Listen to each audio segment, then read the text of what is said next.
What's up with y'all? It's Jeff Lacey Jr. here with the Ball Sports Network. Thank you guys for the continued support. Continue to hit the share, thumbs up, like, and subscribe. Now, we got to talk about Mr. Playoff P or Pandemic P in the Los Angeles Clippers and their loss to the Dallas Mavericks. Now, the Clippers lost 127-114 to the Mavericks. The bubble has proven to show that this home court advantage or lack thereof for these playoff teams, these higher ranked seeds, it definitely plays a toll. It plays a toll on the fact that there's no home court to rile up the team, to rattle the opposing team, and therefore it's a pretty even playing field. And just like the Lakers and the Blazers, and just like the Bucks and the Orlando Magic, it mattered, and that's what I think helped the Mavericks pull away with tie the series 1-1. Now here's the thing about the Clippers and the Mavericks series.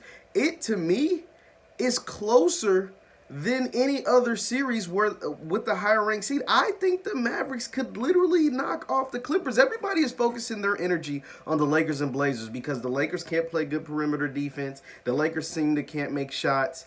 The Lakers can't do a lot of stuff, right? But the Dallas Mavericks can score a lot of points. And the only reason why the Mavericks are a 7 seed is because they couldn't close games during the regular season. For whatever reason, whether it was on the road or at home, they lost a lot of close games that they were leading going into the fourth quarter. I think the stat is like 7 or 8 games that they were leading going into the fourth quarter that they should have won. And they just simply couldn't close. And they have statistically one of the most proficient offenses in the history of the NBA. Like, history. And the reason is because they have a transcendent player at point guard. Luka Doncic is a right-hand James Harden. I mean, that's just what he is what he is. I mean, that man can score, give anyone at any point of the day buckets. I mean, it didn't matter if it was Paul George, Kawhi Leonard, God help Reggie Jackson when he guarded Luka, or when Patrick Beverley played in game 1. He gave him 42. Like, it does not matter who you throw at Luka. That man is going to learn is going to get buckets. And the only thing that slowed him down, and I say slow him down, he had 28, 8, and 7, was the fact that he had foul trouble the entire game. And with that foul trouble, Dallas was able to come away with the big win. Now, there's two things that contributed to that. Mr. Playoff P, or Pandemic P is what he's now being called. Paul George had a stinker. I mean, let's just call it, he was trash. Like, 2 for 10 from 3, 4 for 17. He had 14 points. He just had a bad game. And the thing about Paul George is that he is going to give you a couple of those during the playoffs. Like, his game a lot of times doesn't always elevate during the playoffs. We've seen it for years now. He hasn't really had great playoff series since you have to go back to when he was in Indiana. When he was at OKC, the 2 years now, they say 1 year he was hurt, and the other year they got bounced in the first round. So he's not just a great playoff player.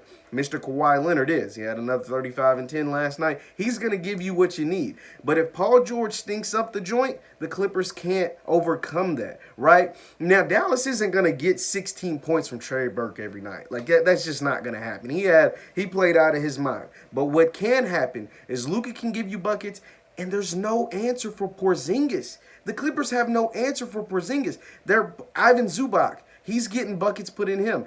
I love Montrezl Harrell, but they're still working him into the lineup, and he's only 6'8". Porzingis is 7'3". He's 7'3" and can shoot. He shot 3 or 4 from threes. And Porzingis was 7 to 13 from the field. Porzingis needs to get those shot attempts up to around 20 because there's nobody on the Clippers that can match up with him. Like, he was 7 for 13. He gets his shots up around 20. I mean, they have a legit chance to beat the Clippers every game and win this series in 6 or 7 games. I mean, a lot of people believe Dallas should be up 2-0 because Luka once again had 42 points, but he had 11 turnovers. That contributed to the loss last game, and the fact that Porzingis was ejected. But now, if Porzingis can keep his mouth closed and not get ticky-tack garbage ejections, I mean, the Clippers are in some trouble here, guys. Like, they are because their best player, Kawhi Leonard, can have a great game, but if playoff Pino, I don't expect him to be this terrible, 20% from 3 every game, right?